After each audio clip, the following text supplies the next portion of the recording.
source of all power, my need in my darkest hour, my Lord.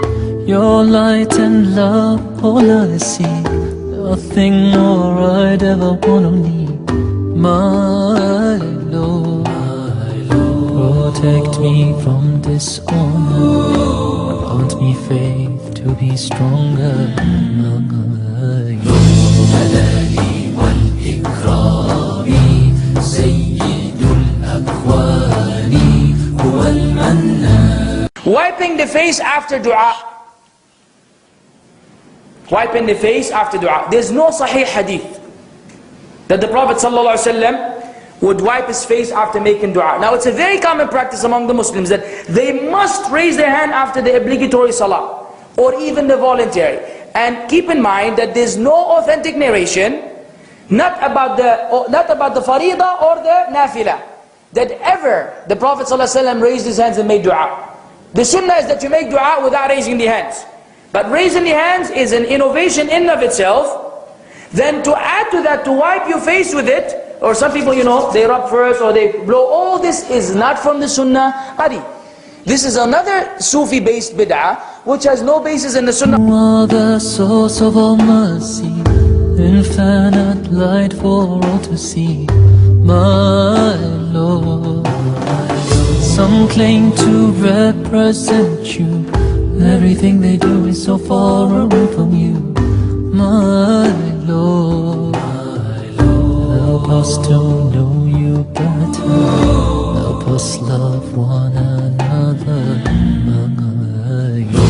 جلالي والإكرام سيد الأكوان هو المنان. إن لي رب عظيم ليس مثله إله هو الرحمن.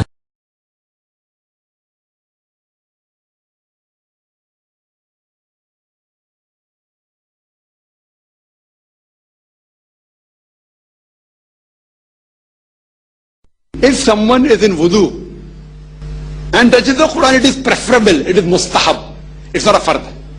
Those scholars differ. There is no verse in the Quran or hadith which says that wudu is compulsory for touching the Quran, wudu is compulsory for offering salah.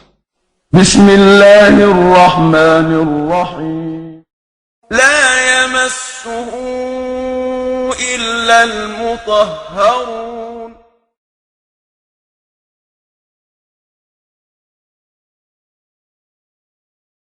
كم يواني قلبي لكن معي ربي إلهي رحمن أنت نور الأمان. I know some doors you may close, but this is how life's story goes. You are my guide, the source of light, my Lord, my Lord.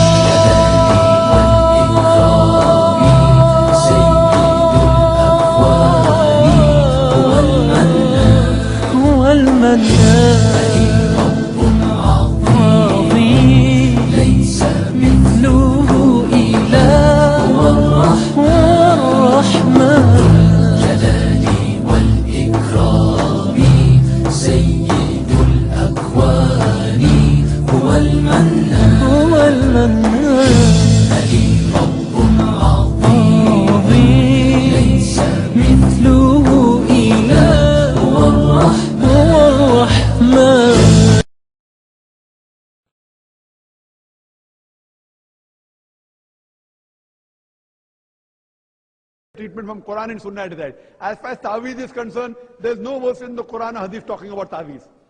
This is totally wrong. We Muslims don't believe, we should not believe in Ta'weez. We have to believe in Allah subhanahu wa ta'ala. In Islam, there is no place for Ta'weez. It's un-Islamic. It has got no mention in the Quran and the Sahih Hadith. Hope that answers the question. My Lord, my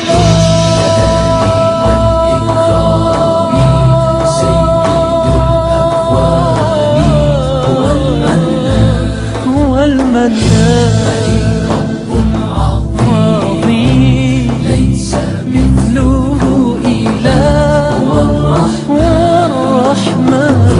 جلالي والإكرام سيد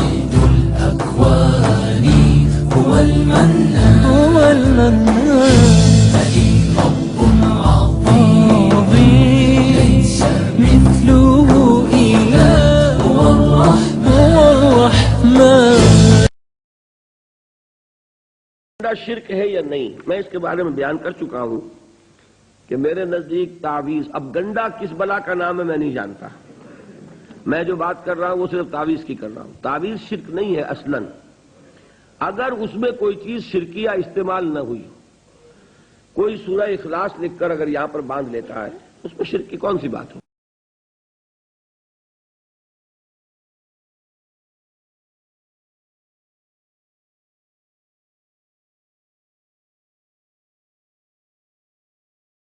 And this person establishes a movement that he calls a Salafi movement. And what was his manhaj?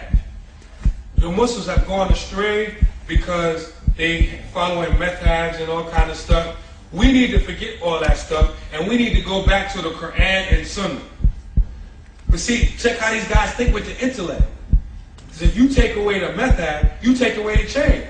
Because if you say, okay, we're going to go Quran and Sunnah, and I'm the leader, so I'm going to tell you what the Quran and Sunnah is by my intellect. Then, see, I take a hadith, and I tell you what it means, and I ignore 1,400 years of scholarship. And so that's what they meant by the so-called Salafi da'wah. That's the first time in history. The Salaf never called themselves Salaf. The first 3 generations never called themselves Salaf. Nobody for 1,400, the Khalaf never called themselves Salaf. They didn't even call themselves Khalafi. The first person who did that was Muhammad Abdu. And that was his dawah. And this is why we have to be careful, because even when the Salafi movement spread in this سيد الأكوان هو المنهج